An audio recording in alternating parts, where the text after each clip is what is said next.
করতে পারতেছি না। গতকাল এখানে আসারও কথা ছিল, গতকাল আপনাদের সঙ্গে বসারও কথা ছিল, সময় হচ্ছে না বলে এটা আজকে চলে এসছে। আজকে আরেক মিটিংয়ে এসেছি, সেই মিটিংকে বললাম যে এই কথা হচ্ছে কাজটা হচ্ছে না, আমরা এখনই যাব। ওই অবস্থাতে চলে এসেছি, আবার ওই মিটিংয়ে গিয়ে যোগদান করবো। কাজে এই পরিস্থিতিতে আসার কারণটা হলো একটা বড় রকমের একটা বিভেদের আওয়াজ শুনছি, যেটা বিমানবন্দরে নেমে যেটা বললাম যে এমন বাংলাদেশ আমরা করতে চাচ্ছি যেটা আমরা এক পরিবার, এটি হলো মূল জিনিস। এখানে পরিবারের মধ্যে কোনো পার্থক্য করা, বিভেদ করা, এটার কোনো প্রশ্ন আসে না। আমরা বাংলাদেশের মানুষ, বাংলাদেশ, এটি আমরা নিশ্চিত করতে চাই। এটা নিয়ে আর কোনো বাদ বিবাদ ইত্যাদি জানি না।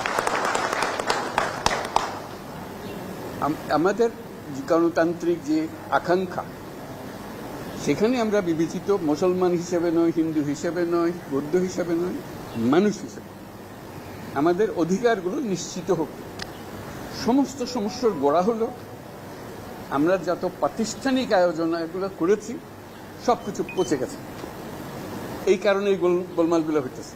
কাজে আমরা প্রাতিষ্ঠানিক আয়োজনগুলোকে ঠিক করতে হবে। যে ন্যায় বিচার হলে কে বিচার পাবেন আমাদের বলেন?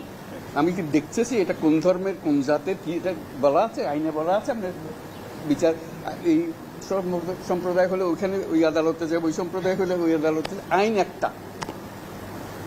কার সাধ্য আছে সেখানে বিরোধ করে যে এর রকম একটা, ওর রকম একটা? এটা হতে পারে না।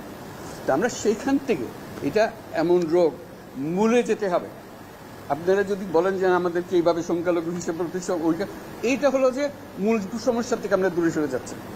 আমাদেরকে বলতে হবে আমাদের গণতান্ত্রিক অধিকার প্রতিষ্ঠিত হবে, সেটা পেলে আমাদের বাক স্বাধীনতা প্রতিষ্ঠিত করতে হবে। যেগুলো আছে এগুলো করে আমরা নতুন কিছু বুঝি, আমাদের হিউম্যান রাইটস প্রতিষ্ঠা করতে হবে, আমাদের মানবিক অধিকার প্রতিষ্ঠিত করতে হবে। এটাই হলো আমাদের মূল লক্ষ্য। আপনারা যদি টেনে টেনে নিয়ে আসেন আমি অমুক, আমি তমুক, আমি এইটা আবার পুরানো খেলায় চলে গেলেন। এটা আপনাদের ওই স্বীকার করার জন্য যারা বসে আছে তারা এগুলো স্বীকার করবে। আপনারা বলেন যে আমি মানুষ, আমি বাংলাদেশের মানুষ, আমার সাংবিধানিক অধিকার এই, আমাকে দিতে হবে।